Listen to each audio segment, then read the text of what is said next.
تو میرے عزیز دوستو، یہ امت سب سے بڑی بات، محمد صلی اللہ علیہ وسلم اور صحابہ نے بہت محنت کر کے یہ امت بنائی ہے، بہت محنت سے یہ امت بنی ہے، ان کے خون اور پسینے میں تیر کے یہ امت بنی ہے۔ ہم ایک امت ہیں، ہم قوم نہیں ہیں، ہم ایک امت ہیں۔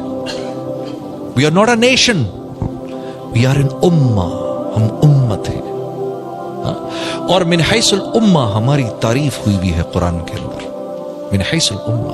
دوسری قوموں کا بھی تو ذکر ہے، ہاں تھوڑی دیر بیٹھنا، جانا نہیں، ابھی بہت دور سے آیا ہوں میں، ایسے نہیں چھوڑوں گا میں، ٹھیک ہے؟ آپ کو نعت بھی سناؤں گا انشاءاللہ۔ من حیث الامہ، آپ دیکھو تو صحیح، قوم عاد کے بارے میں اللہ کیا فرما رہے ہیں، نافرمان تھے، ختم کر دیے گئے۔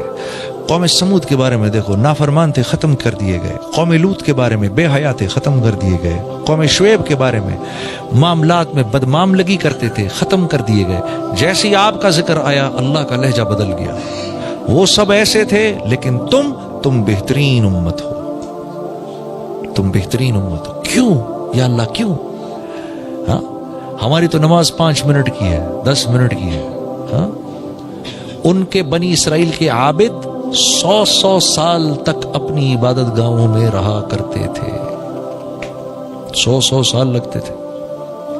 ہاں ہم تو صدقہ ایک دوسرے کو دیتے ہیں، وہ غنیمت کا مال پہاڑ پر رکھتے تھے، آگ آ کر جلاتی تھی تو قبول، نہیں تو پڑا رہتا تھا۔ ہاں ہم تو 24 گھنٹے کا روزہ رکھتے تھے، ہم تو فجر سے لے کر مغرب تک روزہ رکھتے ہیں، وہ بھی اللہ کی ذات پر احسان کرتے ہیں۔ ہاں ان کو 10% زکوٰۃ ان پر لگتی تھی، ہمیں 2.5% لگتی ہے۔ یہ کیا یہ کیوں بھائی؟ پھر ہم اتنی بہترین امت کیوں ہو گئے؟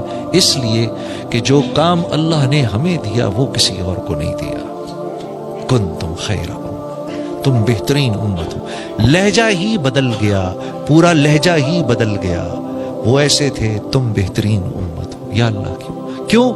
اخرجت للناس، کیونکہ ہم نے تمہیں ساری انسانیت کے نفع کے لیے ڈھاکے سے، دلی سے، کراچی سے، لاہور سے تم سب کو اٹھا کر ہم کسی کو کہیں پیرس پہنچایا، کسی کو جرمنی پہنچایا، کسی کو لندن پہنچایا، کسی کو نیو یارک پہنچایا، کسی کو افریقہ میں پہنچا دیا، کسی کو ساؤتھ امریکہ میں پہنچا دیا، کیونکہ تم کو ہم نے تمہاری اپنی ذات کے لیے نہیں بنایا۔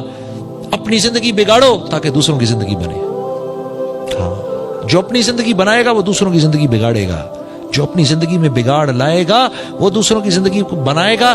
جو اپنی زندگی میں بگاڑ لائے گا، اللہ رب العزت اپنی قدرت سے براہ راست اس کو پالیں گے، چیزوں کے بغیر اس کو پالیں گے۔ اس کو مال کی ضرورت نہیں ہوگی، اس کو چیزوں کی ضرورت نہیں ہوگی، اس کو اسباب کی ضرورت نہیں ہوگی۔ اللہ کی قسم، اللہ اس کو اپنی قدرت سے براہ راست پالیں گے۔ اس طرح پل کے دیکھو تو زندگی کا مزہ ہے میرے دوستوں، ایسے پلنے میں زندگی کا مزہ ہے۔ مارا ماری میں کیا؟ یہ تو مارا ماری ہم نے تھوڑی کرنی ہے، غیروں نے کرنی ہے۔ یہ چیزیں انہوں نے بنانی ہے، وہ انہی چیزوں کے لیے تو پیدا کیے گئے ہیں، ہم تھوڑی پیدا کیے گئے ان چیزوں کے لیے۔ ہاں یہ باتیں آج ایسی عجیب لگتی ہیں، عجیب نہیں ہیں، اللہ کی قسم یقین صرف کمزور ہیں، یقین کا بگاڑ ہے اور کچھ نہیں، صرف یقین کا بگاڑ ہے۔ یہ باتیں حق اور سچ ہیں۔ آپ نے نہیں سنا یہ بات؟ جیسا اللہ پاک فرمانے، جیسا میرا بندہ مجھ سے گمان کرے گا میں ویسا ہی ہو جاؤں گا۔ نہیں سنی آپ نے یہ بات؟ پھر کیوں نہیں مان رہا دل؟ کیوں اس بات کو بول نہیں رہا؟ اس مجلس میں جا کے بیٹھ ہی نہیں رہا جہاں یہ بات بولی جا رہی ہے، نہ خود بول رہا ہوں نہ اس مجلس میں جا کر بیٹھ رہا ہوں۔ میں تو صبح کو دکان میں گھستا ہوں اور دکان کا قیدی بنتا ہوں شام تک کے لیے، دکان کا قیدی شام تک کے لیے۔ وہ بت پرست تو بت کے آگے سر جھکا رہا ہے، میں ان 3 دیواروں کے آگے سر جھکا رہا ہوں، پورا ٹائم میرا اس میں لگ جاتا ہے۔ پھر کیوں روتے ہو یار جب دعا قبول نہیں ہوتی؟ پھر کیوں روتے ہو؟ اللہ کی ذات کا استحضار اتنی دیر تک کیسے ہو سکتا ہے دکان کے اندر؟ مجھے یہ بات سمجھ میں نہیں آتی۔ 9 گھنٹے دکان میں بیٹھ کر اللہ کی ذات کا استحضار کیسے ہو سکتا ہے؟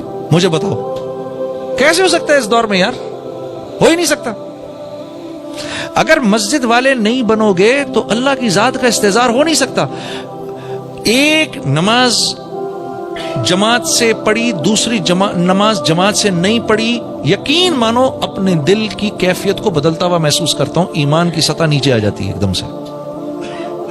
تو جو سارا دن مسجد میں نہیں جا رہا اس کا کیا حال ہوگا؟ اس کو صرف ایک ظلم ہے اس بات کا کہ میں اللہ کا حکم پورا کر رہا ہوں، اس کو دھوکہ ہے میں اللہ کا حکم پورا کر رہا ہوں. سوچو جو ہفتے میں ایک دفعہ جاتا ہے وہ بھی 5 منٹ کے لیے 2 رکعت پڑھی اور باہر نکل آتا ہے، وہ کیا اللہ کے حکم پر چلے گا؟ اور سوچو جو مسجد جاتا ہی نہیں وہ کیا اللہ کے حکم پر چلے گا؟ چل ہی نہیں سکتا میرے دوستو.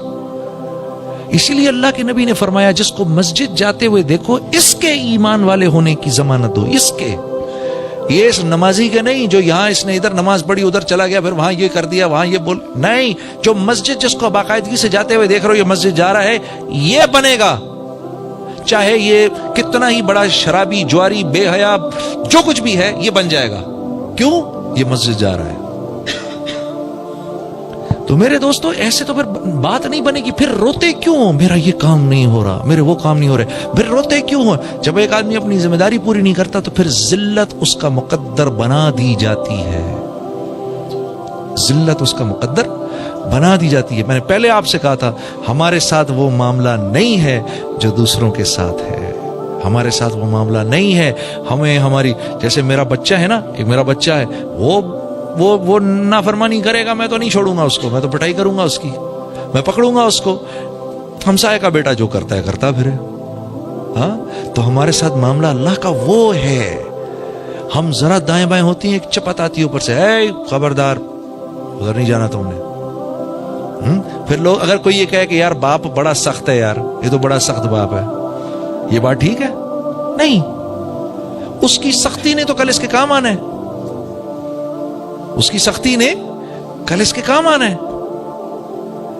یہی معاملہ اللہ کا اس امت کے ساتھ ہے.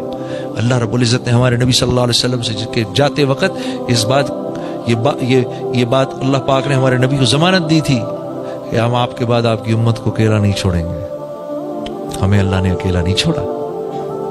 ہاں اتنا کچھ جو ہم کرتے ہیں یقین کرو میرے دوستو، اتنی بے حیائی پر تو قوم لوط ختم کر دی گئی تھی، اتنی بدمعاملگی کے اوپر تو قوم شعیب ختم کر دی گئی تھی، اتنے تکبر پر تو قوم عاد ختم کر دی گئی تھی. ہاں اتنی نافرمانی پہ تو قوم سمود ختم کر دی گئی تھی. ختم کر دی گئی تھی یہ لوگ. اتنے تکبر پر تو آل فرعون مٹا دیے گئے تھے. ہمارے ساتھ وہ معاملہ نہیں ہے. ہاں ہمارے ساتھ وہ معاملہ نہیں ہے. ہمارے ساتھ تو فضل ہی فضل کا معاملہ ہے. فضل ہی فضل کا معاملہ ہے. ہاں یا عبادی الذین اسرفوا علی انفسہم لا تقنطوا من رحمت اللہ ان اللہ یغفر الذنوب جمیعا انہ هو الغفور الرحیم. اے میرے نافرمان، اے میرے وہ نافرمان جس نے اپنے گناہوں سے میرے سمندروں کو کڑوا کر دیا، جس نے اپنے گناہوں سے زمین اور آسمان کو میرے بھر دیا. تو جیسا بھی ہے میرا ہی بندہ ہے.